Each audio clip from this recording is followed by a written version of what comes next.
Imagina un momento que cambió el destino de toda la humanidad para siempre. Hace más de 2000 años, durante 7 días, el mundo presenció la batalla definitiva entre la luz y la oscuridad, entre la vida y la muerte. Esta no es solo una historia de sacrificio, es el relato nunca antes contado de cómo un hombre ejecutado ante los ojos del mundo no solo desafió a la muerte, sino que la venció por completo. La historia de Jesús de Nazaret va más allá de un simple relato religioso. Representa el momento crucial donde el amor infinito se enfrentó al odio sin límites. ¿Qué significó realmente su resurrección? ¿Por qué su victoria sobre la tumba sigue resonando hoy en cada rincón del planeta? El sepulcro vacío no fue el final. Fue apenas el comienzo de algo que ningún imperio, ninguna filosofía, ningún poder humano ha podido detener en 2 milenios de historia. Jerusalén, la ciudad santa, se preparaba para la Pascua. El aire vibraba con expectación mientras los 20.000 peregrinos llenaban sus calles.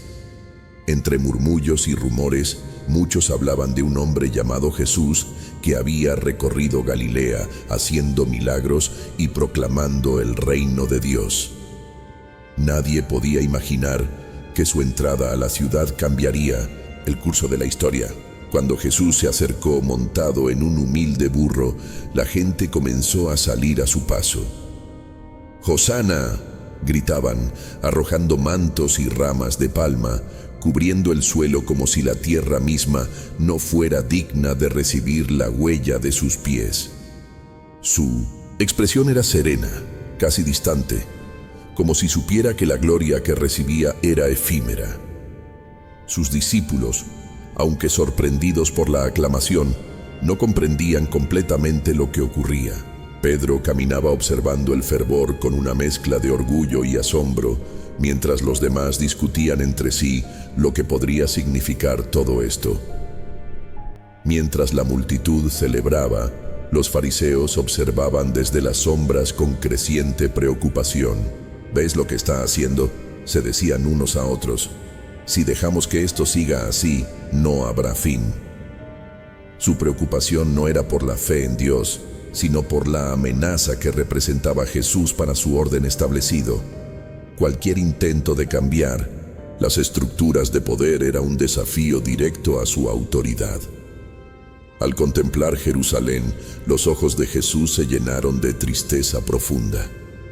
«Si tú también conocieras en este día lo que puede darte paz», murmuró. Sabía que esta misma ciudad que ahora lo aclamaba pronto pediría su crucifixión. No venía para gobernar desde un trono terrenal, sino para cumplir una misión de sacrificio y redención que cambiaría para siempre el destino de la humanidad. La ovación de la multitud no duraría mucho, pero el impacto de su entrada triunfal resonaría por toda la eternidad. Al día siguiente, Jesús se dirigió al templo, el corazón espiritual de la ciudad. Lo que encontró allí encendió una indignación santa en su interior. El templo, símbolo de la presencia divina, se había convertido en un mercado ruidoso. Vendedores ofrecían animales para sacrificios a precios exorbitantes.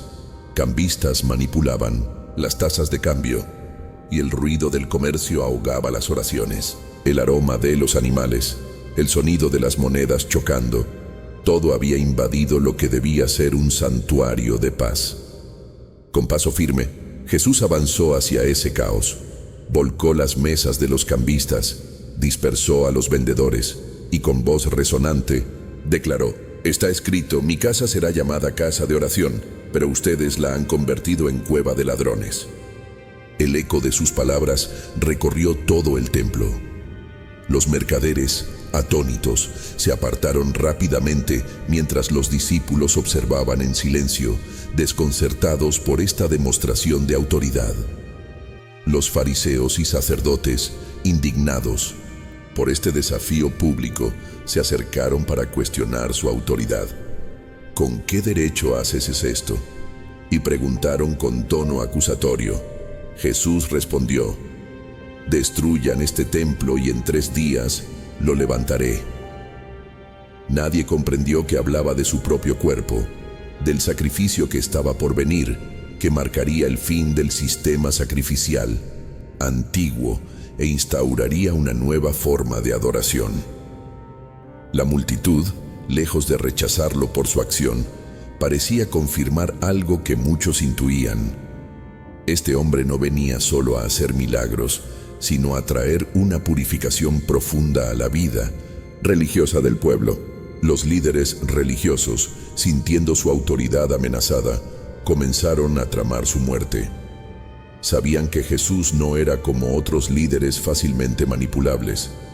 Él estaba aquí para una misión mucho más profunda que confrontaba directamente el sistema religioso corrupto que ellos habían construido. La noche de la última cena llegó con una solemnidad casi palpable. Era la víspera de la Pascua, el momento en que el pueblo judío recordaba su liberación de Egipto. Para los discípulos de Jesús, esa noche sería diferente, llena de significados profundos y revelaciones sorprendentes. El cenáculo estaba impregnado con el aroma del pan recién horneado y el vino. Jesús, sentado en el centro, comenzó tomando el pan. Con un gesto solemne, lo partió y dijo: «Este pan es mi cuerpo, que por ustedes será entregado». Una ola de confusión recorrió a sus discípulos. ¿Qué quería decir realmente? Al levantar el cáliz, ofreció el vino con la misma gravedad. «Este cáliz es el nuevo pacto en mi sangre, que por ustedes será derramada». El significado de estas palabras comenzó a penetrar lentamente en sus corazones, aunque su comprensión era todavía fragmentada, como piezas de un rompecabezas que no lograban encajar. En un giro inesperado, Jesús reveló la traición que se avecinaba. «En verdad os digo que uno de vosotros me entregará». Los discípulos, consternados, comenzaron a mirarse entre sí, confundidos y alarmados. «¿Soy yo, Señor?», preguntaron uno tras otro. Judas Iscariote sintió el peso de estas palabras como una pesada carga. Él ya había hecho su trato con los sacerdotes, aceptando 30 piezas de plata a cambio de entregar al Maestro. Pedro, impulsivo como siempre, se acercó a Jesús. «Aunque todos te abandonen, yo nunca lo haré», proclamó con fervor. Jesús lo miró con compasión. «Antes de que el gallo cante, me negarás 3 veces». Pedro no podía concebir tal cosa, pero pronto aprendería una dolorosa lección sobre la fragilidad humana. Durante la cena, Jesús les habló de su partida, de la necesidad de que Él se fuera para enviarles al Consolador, el Espíritu Santo. Les dejó un mandamiento nuevo: «En esto conocerán todos que sois mis discípulos, si tenéis amor los unos por los otros». Después de la cena, Jesús se dirigió al jardín de Getsemaní acompañado por Pedro, Juan y Santiago. Los olivos antiguos se alzaban como testigos silenciosos de lo que sería la más grande de las batallas espirituales. Mientras sus discípulos esperaban, Jesús se adentró más en la quietud del jardín. Arrodillándose, elevó su mirada al cielo. «Padre mío, si es posible, pase de mí esta copa, pero no se haga mi voluntad, sino la tuya». El dolor que sentía era más que físico, era existencial. Jesús sabía que la cruz lo esperaba con todo su peso de sufrimiento, pero también sabía que ese camino era necesario para la redención de la humanidad. La tentación de escapar, de evitar la crucifixión, se presentaba con una intensidad insoportable. Una sensación de angustia lo envolvía, como si su alma estuviera siendo absorbida por un abismo sin fin. Su sudor se convirtió en grandes gotas, como de sangre que caían al suelo. Los discípulos, a pesar de la petición de Jesús de orar con él, cedieron al cansancio y se quedaron dormidos. «¿No pudisteis velar conmigo 1 hora?», les reprochó Jesús al encontrarlos. La soledad en ese momento era absoluta. A pesar de estar rodeado por aquellos que lo amaban, en su interior sentía la abrumadora soledad del sacrificio que debía hacer. Jesús volvió a retirarse para orar nuevamente. Padre, si esta copa no puede pasar de mí sin que yo la beba, hágase tu voluntad. Ya no había duda en su corazón. La obediencia a Dios era más fuerte que el dolor. En medio de esta agonía, un ángel vino a fortalecerlo. No podía quitar su sufrimiento, pero le dio la fortaleza espiritual para enfrentarlo. Finalmente, después de una última oración, Jesús se levantó con determinación renovada y regresó a sus discípulos. Levantaos, vamos, ya está cerca el que me entrega. La calma de Getsemaní se rompió con el sonido de pasos aproximándose. La traición estaba a punto de consumarse. Judas Iscariote se acercó con una escolta de soldados y sirvientes del templo. Con un gesto premeditado, besó a Jesús en la mejilla, señal convenida para identificarlo. «Amigo, ¿a qué vienes?», preguntó Jesús con una calma que contrastaba con la tensión del momento. La ironía era insoportable. El discípulo que había compartido tanto con él, ahora sellaba su destino con un beso. Los soldados rodearon a Jesús, pero él no ofreció resistencia. Pedro, siempre impulsivo, sacó su espada y cortó la oreja de Malco, uno de los sirvientes del sumo sacerdote. Jesús lo reprendió. «Vuelve tu espada a su lugar. ¿Acaso no beberé la copa que el Padre me ha dado?». Luego, con compasión, sanó la oreja de Malco. La violencia no era el camino que Jesús había venido a mostrar. En medio de la confusión y el miedo, los discípulos huyeron, abandonando a su maestro. La valentía que habían proclamado se desvaneció en un instante. Pedro, a pesar de su miedo, siguió a Jesús a distancia hasta el patio del sumo sacerdote, donde Jesús fue llevado para un juicio ilegal nocturno. Dentro, Jesús enfrentaba acusaciones falsas y mentiras, permaneciendo en silencio ante la injusticia. Mientras tanto, en el patio exterior, Pedro se encontraba con algunos sirvientes. Una criada lo reconoció. «Tú también estabas con Jesús el Galileo». El miedo se apoderó de Pedro. «No sé de qué hablas», respondió evitando su mirada. Poco después, otros lo reconocieron. «Seguramente eres uno de ellos porque tu acento te delata». Pedro negó nuevamente con más fuerza. Finalmente, ante una tercera acusación, exclamó: «No conozco a ese hombre». En ese preciso momento, el canto del gallo resonó en la oscuridad y las palabras de Jesús prediciendo su negación retumbaron en su mente. El corazón de Pedro se quebró, se apartó del lugar y lloró amargamente. Jesús fue llevado primero ante Anás, antiguo sumo sacerdote que aún manejaba los hilos del poder religioso. Anás lo interrogó sobre sus enseñanzas y discípulos buscando atraparlo en sus palabras. Jesús respondió con dignidad: «Yo he hablado abiertamente al mundo. Siempre enseñé en la sinagoga y en el templo. ¿Por qué me preguntas a mí? Pregunta a los que me han oído». Uno de los guardias, enfurecido, lo golpeó en el rostro. «¿Así respondes al sumo sacerdote?», gritó con rabia. Jesús, sin inmutarse, respondió: «Si he hablado mal, muestra en qué está el mal. Y si bien, ¿por qué me golpeas?». Sin lograr lo que buscaba, Anás lo envió encadenado a su yerno Caifás, el actual sumo sacerdote, donde un concilio más amplio ya lo esperaba. Allí, en plena noche, violando sus propias leyes que prohibían los juicios nocturnos, el Sanedrín intentaba encontrar motivos para condenarlo a muerte. Se presentaron testigos falsos contra Jesús, pero sus declaraciones eran contradictorias e inconsistentes. Jesús guardaba silencio, no se defendía. Su mutismo no era debilidad, sino la más alta expresión de fortaleza.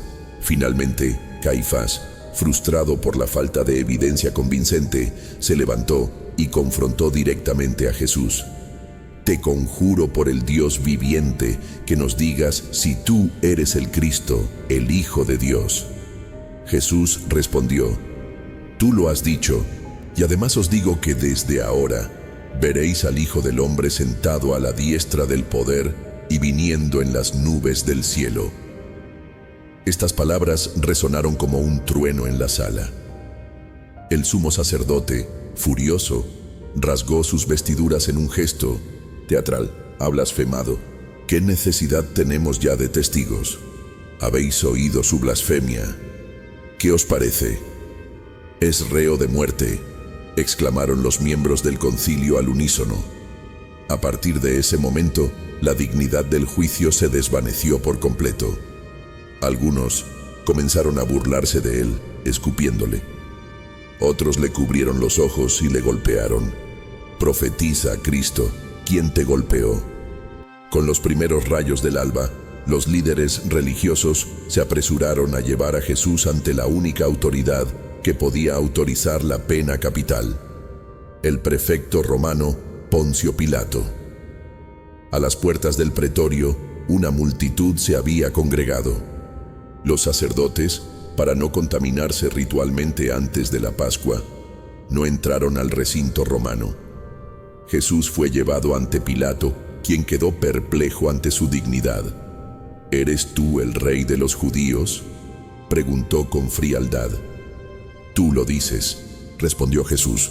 Pilato, astuto y experimentado, pronto comprendió que aquella no era una rebelión contra Roma, sino un conflicto religioso interno.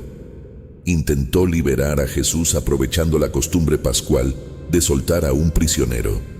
Puso a elegir entre Jesús y Barrabás, un conocido criminal. Para su sorpresa, la multitud, instigada por los sacerdotes, pidió la liberación de Barrabás y la crucifixión de Jesús. «¿Qué mal ha hecho?», preguntó Pilato desconcertado. Pero la turba no quería razones, quería sangre. «Crucifícalo, crucifícalo». Los líderes religiosos aumentaron la presión, insinuando que si no condenaba a Jesús, no era amigo del César. Atrapado entre la verdad que veía y el miedo a perder su posición, Pilato tomó una decisión cobarde. Mandó traer agua y se lavó las manos. «Inocente soy de la sangre de este justo», declaró, como si un simple gesto pudiera eximirlo de responsabilidad. Ordenó que Jesús fuera azotado, un castigo brutal que dejaba a muchos al borde de la muerte. Los soldados romanos, expertos en infligir dolor, desgarraron su carne con látigos que llevaban incrustaciones de hueso y metal. Luego, para burlarse, le colocaron un manto púrpura y una corona de espinas, golpeándolo y escupiéndole: «Salve, Rey de los judíos». Pilato presentó nuevamente a Jesús ante la multitud, esperando que su estado lamentable despertara compasión. «He aquí el hombre». Pero lo único que recibió como respuesta fue un clamor aún más fuerte: «Crucifícalo». Finalmente, cedió, entregando a Jesús para ser crucificado. Con esto, el gobernador romano se convirtió en símbolo eterno de la debilidad del poder humano frente a la verdad. Tuvo la oportunidad de liberar al inocente, pero eligió proteger su cargo antes que su conciencia. Jesús, después de la flagelación, apenas podía mantenerse en pie. Le colocaron sobre los hombros la pesada viga horizontal de la cruz y comenzó su camino hacia el Gólgota, el lugar de la ejecución. Cada paso era una agonía. Su cuerpo, debilitado por la pérdida de sangre y la tortura, cedía bajo el peso. Caía una y otra vez sobre las piedras del camino. Viendo que Jesús no podría llegar por sus propias fuerzas, los soldados obligaron a un transeúnte, Simón de Cirene, a cargar la cruz. Este acto aparentemente forzado marcaría a Simón para siempre, convirtiéndolo en testigo involuntario pero privilegiado del sacrificio divino. Un grupo de mujeres piadosas lloraba al ver su sufrimiento. Jesús, a pesar de su agonía, se volvió hacia ellas. Hijas de Jerusalén, no lloréis por mí, llorad por vosotras mismas y por vuestros hijos. Incluso en su dolor, Jesús pensaba en los demás, advirtiendo sobre el juicio futuro que vendría sobre Jerusalén. Al llegar al Gólgota, Jesús fue despojado de sus ropas y clavado en la cruz. Los clavos perforaron sus muñecas y pies, fijándolo al madero. La cruz fue elevada y encajada en su base con un estremecimiento violento. Allí quedó Jesús, suspendido entre el cielo y la tierra, como puente eterno entre Dios y los hombres.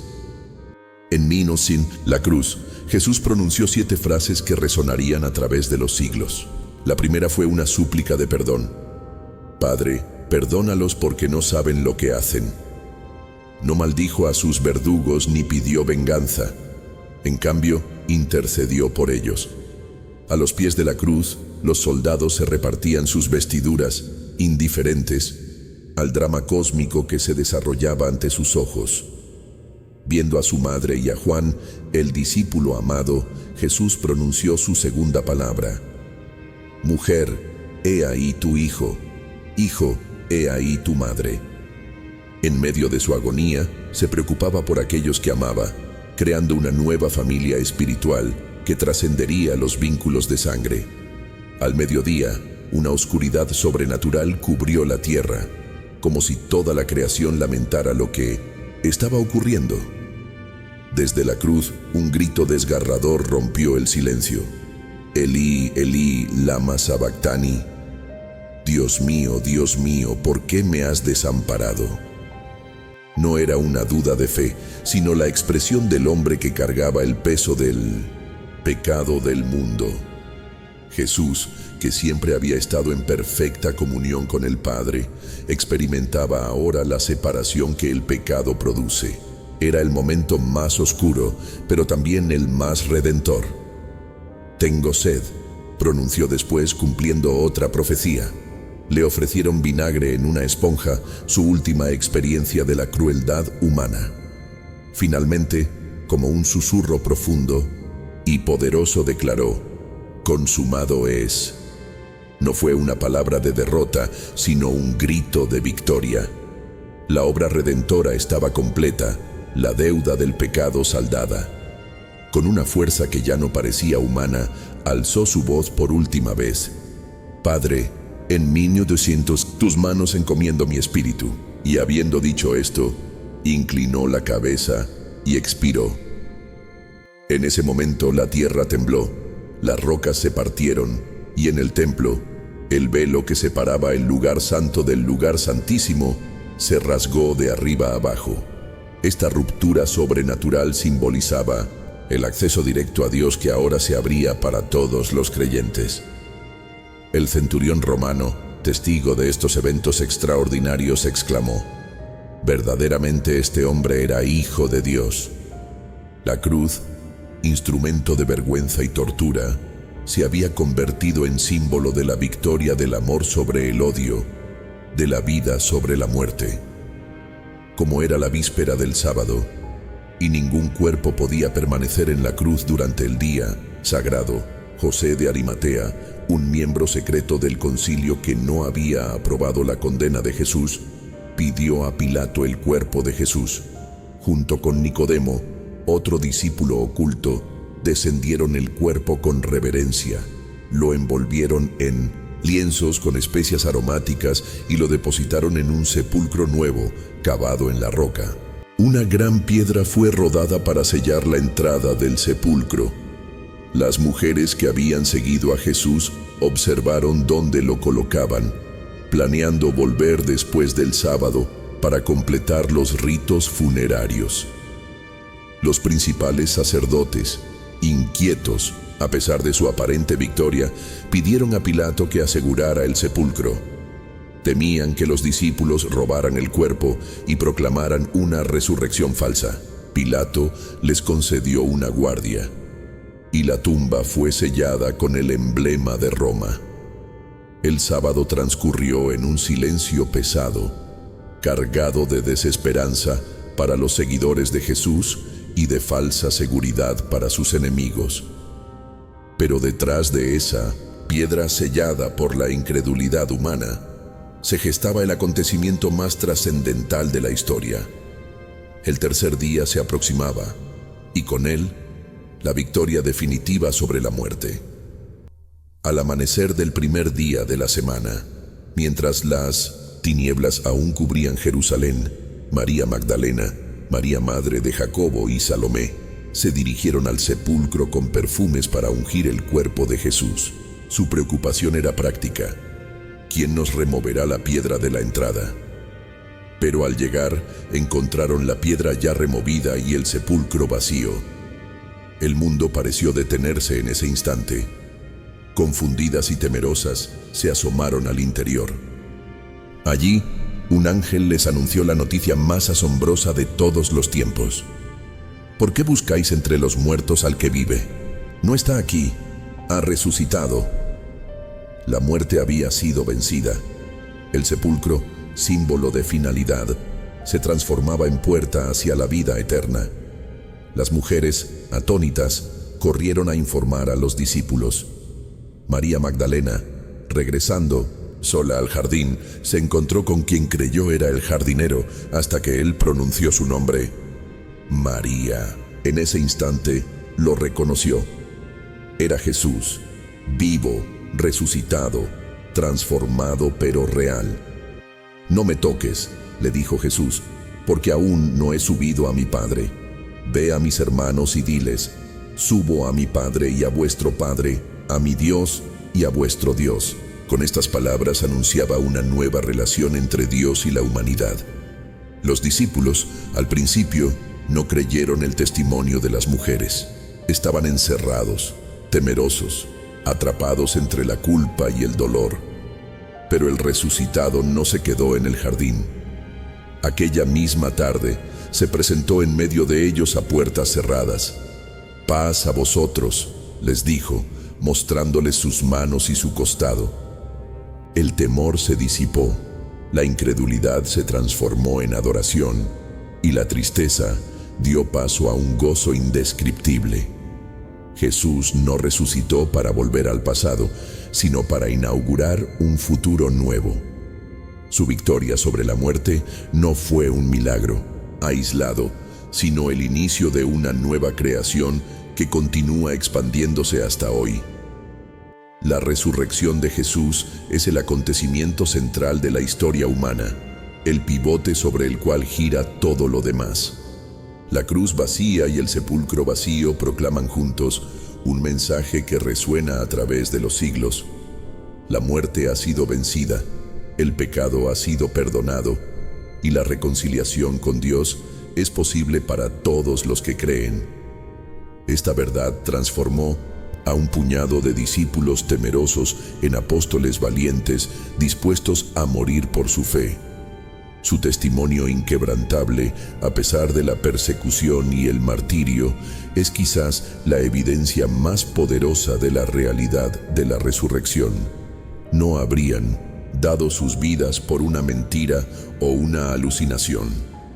La resurrección de Cristo no es un mito ni una metáfora. Es un hecho histórico que sigue impactando vidas 2 milenios después, ofreciendo esperanza a cada corazón quebrantado y sentido a cada existencia desconcertada. Esta es la verdad transformadora de la Semana Santa, que en 7 días, el destino de la humanidad fue reescrito para siempre. Desde la entrada triunfal hasta la crucifixión, desde el sepulcro vacío hasta las apariciones del resucitado, cada momento revela el amor infinito de Dios por la humanidad. Un amor dispuesto a descender a las profundidades más oscuras del sufrimiento humano para elevarnos a las alturas de la comunión divina. En Cristo, cada lágrima encuentra su significado, cada herida su sanación y cada alma su redención. No estás aquí por casualidad. Esta historia eterna te incluye, te llama, te abraza. El eco de aquella gloriosa mañana de resurrección sigue resonando hoy. ¿Por qué buscas entre los muertos al que vive? La tumba está vacía. Cristo ha resucitado y con él la promesa de vida abundante y eterna para todos los que creen. Después de 2000 años, el sepulcro vacío sigue siendo el mensaje más poderoso de esperanza para la humanidad. Si este relato tocó tu corazón, no lo guardes solo para ti. ¿Conoces a alguien que necesita escuchar sobre esta victoria? Comparte este video y déjame saber abajo qué significado tiene la Semana Santa en tu vida.